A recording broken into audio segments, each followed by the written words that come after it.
cuánto vale realmente para nosotros esa compañía, ¿no? Es que el cobre está a 9.000, me da igual, yo la normalizo a 4.000, que es lo que creo que es el fair value de largo plazo del cobre.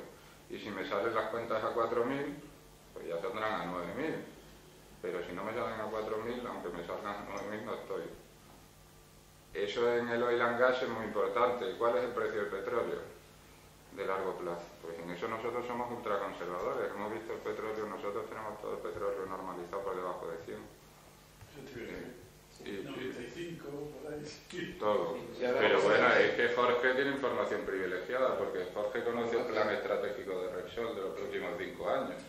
Y sabe cuánto tiene Repsol normal. Sí, bueno, tampoco es tema de utilizar información. No, pero quiero decir que tienen un acceso al sector, claro, ponle comillas, a la información privilegiada. Él participaba en una compañía, la conocía.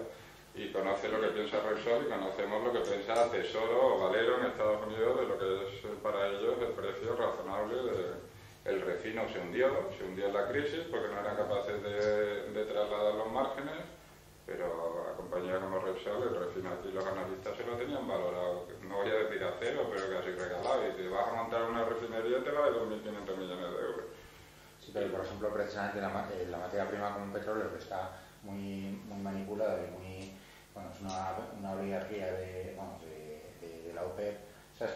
Aunque Repsol o otras grandes petroleras tengan sus estimaciones, o sea, al final va a depender de que ese cártel suba o baje precios en función también de lo que está dispuesto a pagar el cliente. Claro, o sea, aquí se está viendo, por ejemplo, en España, que... Estoy de acuerdo contigo de que hay un cártel con OPEP, pero yo creo que el cártel principal son los futuros. Es la manipulación de los futuros.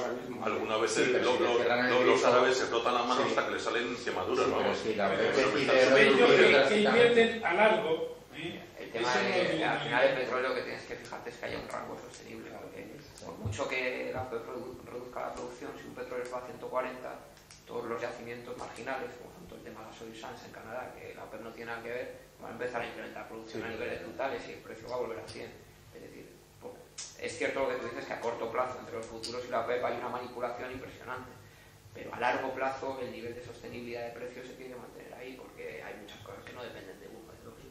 Entonces eso Sí, es a largo la un precio a matriz es más 150 compleja. dólares no es muy Incluso sostenible el porque gas dejan está al entrando a marginal. jugar un papel. Nosotros que tenemos compañías de gas, precisamente porque se descorrelacionó desde el 2008 del petróleo, no ha vuelto a cerrar el gap, y es un gap energético. O sea, nosotros al final le decimos, usted que compra energía, ¿no? El origen, fósil o de me da igual, pero al final energía, y esa energía a largo plazo tiene que viajar a tender a unirse, ¿no? Se abren curvas y se abren oportunidades. Cuando el gas se desploma, todo el mundo hunde las compañías de gas y es cuando hay que comprar gas.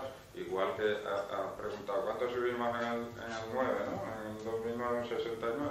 Básicamente porque el petróleo se fue a 35 y nos pusimos de petroleras hasta allá. Sí, pero luego hay imponderables, pues, por ejemplo, con el tema nuclear, ¿no? Que ha pasado de Japón y tal. O sea, siempre en cualquier estimación nos vamos a equivocar, ¿no?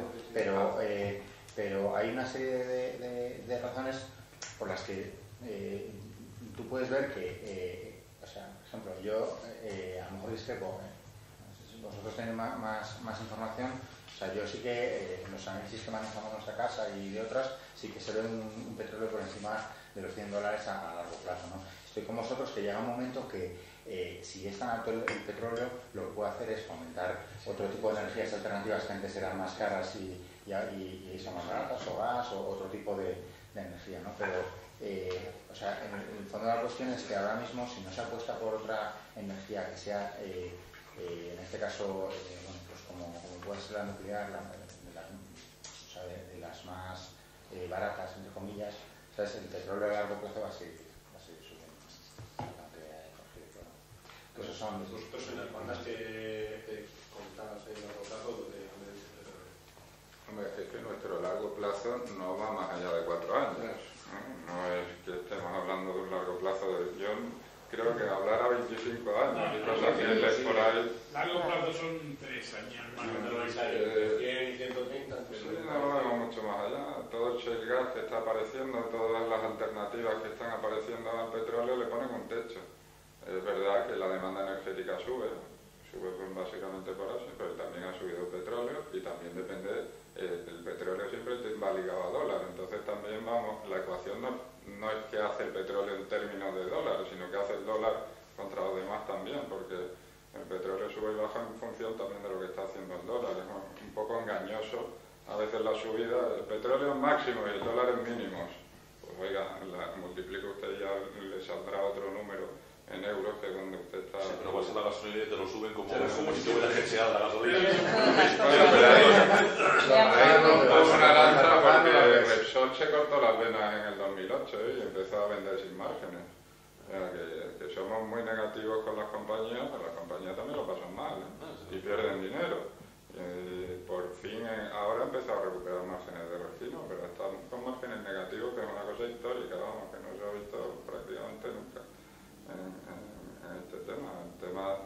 El tema de los hidrocarburos, aquí como en tantas partes, la carga impositiva que tiene, que es la mitad de su valor, de eso no hablamos. Claro, cuando das una energía alternativa tienes que poner dinero en la mesa, pero cuando utilizas una fósil lo que haces es coger dinero. Un país como España, que le está pasando canutas, pues no entendemos el discurso. Es decir, a usted le falta dinero en la caja y resulta que quiere terminar con el gasoil y empezar con todo a base de poner dinero a las renovables. Sí, Eso es por cuestión de imagen. Sí, una duda. Bueno, pero es que los anglosajones en eso son mucho más directos y así les va.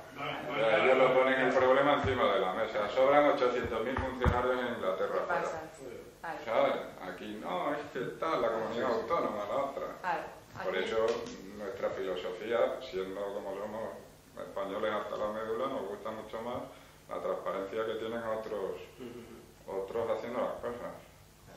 Oye, y se puede preguntar, en tema de minas energéticas, ¿cuáles son vuestras principales posiciones con compañías? En compañías, bueno, tenemos, te digo por metales, tenemos posicionado níquel, tenemos en Australia. Es lo que yo iba a decir, que Australia sí que tienes que estar en Bueno, por origen minero en general tienes lo que es Canadá, Estados Unidos, Brasil, y ya Sí, son el 80% de los mapas. ¿Qué tanto por ciento de nuestra cartera son empresas mineras? Un 20, no llega.